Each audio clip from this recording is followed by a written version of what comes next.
Hello everybody, welcome to week 6. I wanted to kind of walk through some of the to-do list application that we're writing and working on. This will be due at the end of the week. It needs to be inside your portfolio website, and we'll look at it that way. So here we have the requirements kind of listed out. Here's a wireframe of what the design should look like roughly. And then here's the requirements down here. So I'm going to kind of walk through how to do some of this. The first thing that will probably trip some of you up is the modules. So here it lists an initial module list. Have a to-do.js, local storage, helpers, utilities.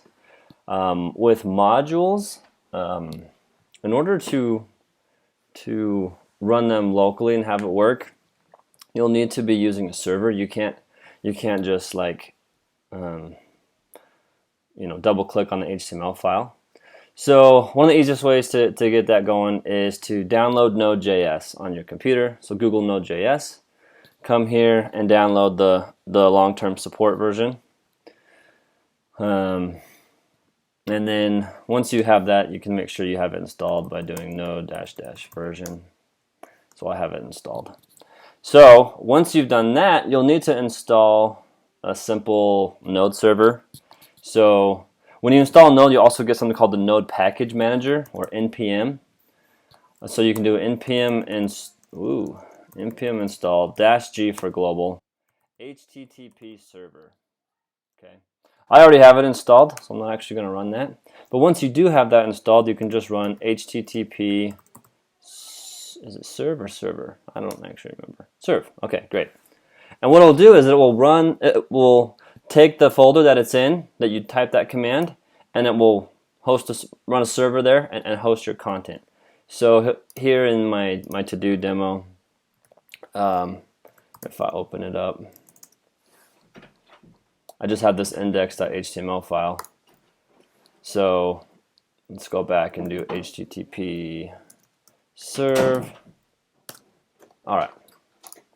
And so now I can go to either this IP, or I can just go to local storage, or not local storage, local host, port 8080, and then there's my to-do application. So right now all I have in here is just the HTML. I threw in a few styles. And then it's going to pull in a to-dos module, which I haven't added yet. So let's go ahead and create a folder. I'm just going to call this folder JS. And in the folder, I'm going to create ToDo.js. Cool. All right, so another thing to note with using modules is that these will get deferred until the whole page loads. If you do just a normal JavaScript here, it will run through the JavaScript and then go through and parse the HTML. But with modules, it's a little bit different. Okay, so let's go into our to-do.js. So it mentioned that some of the requirements are to have modules for maybe local storage, modules for other utilities. So I'll do import utils from let's call it utils.js. Okay, and import, I'm just going to do ls, short for local storage, from .ls.js, and then I'm going to come over here and create those files. Yeah. Oops. All right. What do we call it? Utils.js and ls.js. All right. So in here, just so that it doesn't break on us, I'm going to export default and then just an empty object. In local storage, do the same thing. So export default is saying it's just a default export. It's not really named, and then in this object you can name. I'm by default exporting an object, and I could put things in this object, and then when I use them, I could, you know, go and say I named it utils, and I could say import, or I could call a function on utils dot whatever the name of the function is. I'll show you a little bit later with local storage. All right, I don't know what this dot is. No, that's fine. Okay. Oh, I got a little notification over here.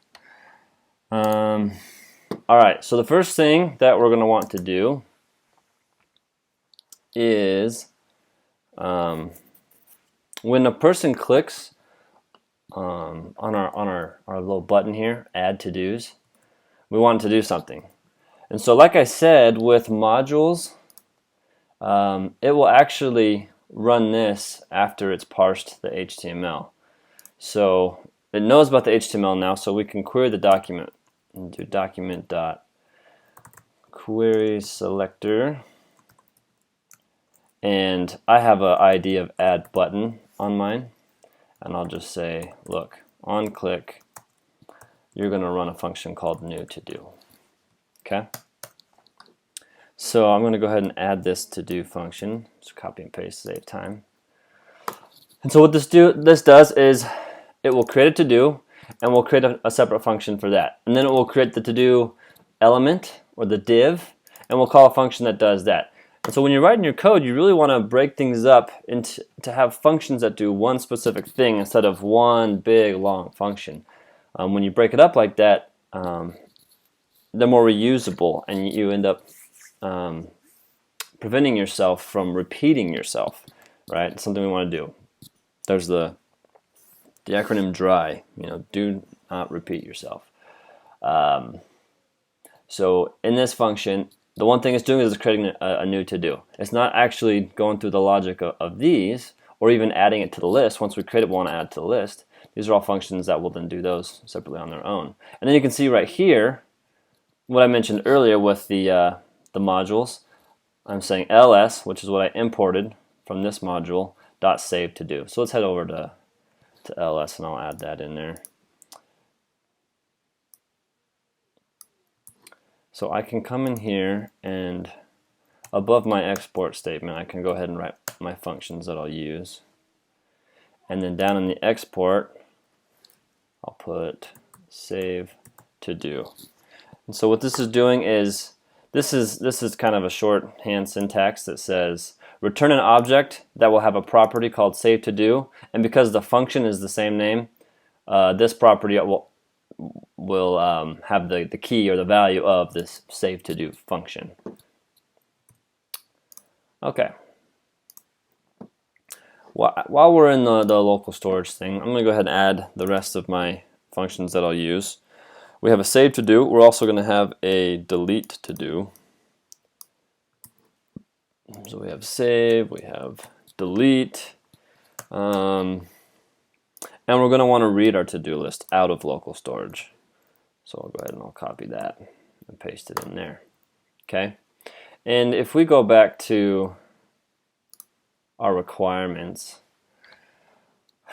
we have to-do is going to be saved as an object with this format, an ID with the timestamp, content, and then the string for the content of the to-do, so whatever the user types in there, and then a boolean of whether or not you've completed it. So in the wireframe, this first one, they've checked it, it's been completed. These other ones have not. And then you're going to be able to filter on whether something was completed or whether or not it's, or if it's active, or you can show all of them if you want. And then you're going to store these in a to-do list array of a to-do. So now coming back to our code, here's my to-do list. It calls get to-do list, which is this guy right here. And this guy, this function, will get the to-do list out of local storage, get item, and the key for my to-do list is to-do list. And remember, when you store things in local storage, you store them as a string. So if you look at our save, it calls JSON stringify on the to-do list array. and then sets it. And so when we get it out, we call JSON parse, which will turn it back into an object or an array, and then we can do things with it. So here we're getting it out if it exists, right? I try to get it, and if it exists, then we save it. Otherwise, it's just going to be an empty array. All right, so we have an empty array here, and then we can push our to-do onto that list, and then stringify it and save it. Delete, we'll do the same thing. It will get the list, and then I filter through it to find the ID of the one that the user selected to delete. And when I filter it out, I get a new array without that to-do in it, and then I save the entire list in local storage again. Alright, so we're done with this module. Oh, no, we're not. Down here, we have to make sure that we export or expose these other functions that we added. So we'll have save to-do, we'll have get to-do list, and we'll have delete to-do. Okay, now that module is ready to go. So back to our to-do JSON. All right, we're going to need these functions that the new to-do is calling to do their jobs. So we have our create to-do, which creates that object in that format that we looked at. Date.now returns the current date in milliseconds. So this is a fairly unique ID. You're not really going to be creating, two to-dos at the exact same point in time down to the millisecond. The content, it's going to take what we have in our input field and get the value of it and put it in content, and then by default it's going to be false, and then it returns it off to here. Alright, now we need that create to do element function. Let's see if I can pull that out of here. Alright, and so in here we have the to-do, we pass it in, and we're going to create the HTML for that to-do list. So I'm going to create a div. I'm going to add a class to it so I can style it. And as part of that to-do, we're going to have that delete button over there on the right. Oh, this is the complete button on the left. To the do content, so we have a separate div for the content, and then we have the delete button over there on the right. And while I'm creating the button, I set the delete to do function as the handler for the click event. So we have our delete button. When the user clicks on it, run the delete to do function, which I haven't added yet. We'll get there. And then this returns that HTML div that we created to here, and then we can add that to the list. But we need our add to list function, so let's go ahead and add that. Alright, add to list. We just go find the to-dos div, and we append the child that contains the to-do. Alright, so we've done this, we've done this, we've done this, and we have our module that has our save to do. So this may work at this point. Let's go try it out. Is my server still running? Okay. Alright, this may or may not work. So let's pull up our DevTools so we can see what's going on. Test. Alright, delete to do is not defined in ToDo.js 39. Alright, let's go check that out.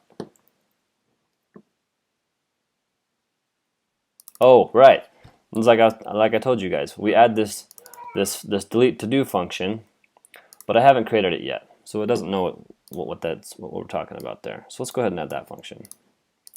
All right. So down here, I'm just gonna put a little comment here.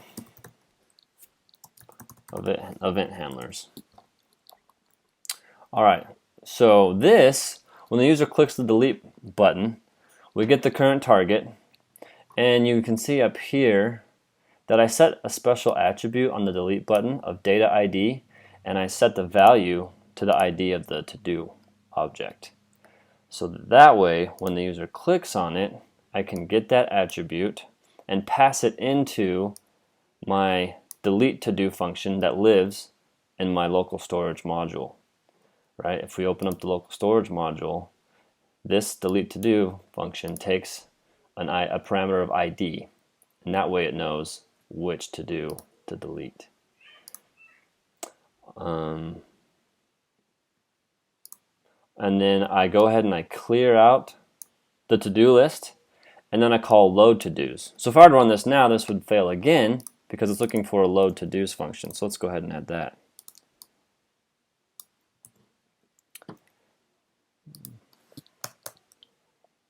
I'm going to go ahead and put this one at the top. Load to-dos. So this one is going to load the to-dos from our local storage, right? So it sets the value of the to-do list to local storage get to-do list. Remember, we went over this function in the local storage module. It pulls the list out of local storage, and then we're going to iterate over this list. We're going to use the for each function off of the array and go through each item. And for each item, we're going to call our create to-do element function again, which creates the HTML for the to-do, and then it will add it to the list. And so we have our add to-do list function. So you can see how I call these functions several times in different places. And so that helps me have shorter code and reuse my code. All right, let's try that now. Refresh it. We have a test. All right, it's working.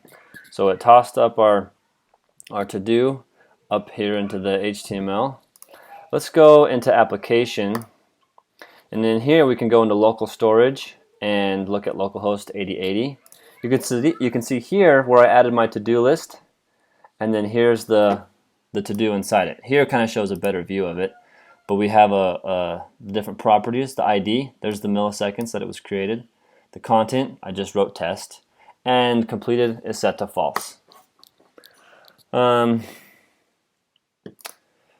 You may have questions. If you do, please reach out to me. Send me an email or set up a time to have a Zoom meeting, and I can answer your questions. But hopefully that gives you a good start and gets you on your way to completing your code challenge for this week.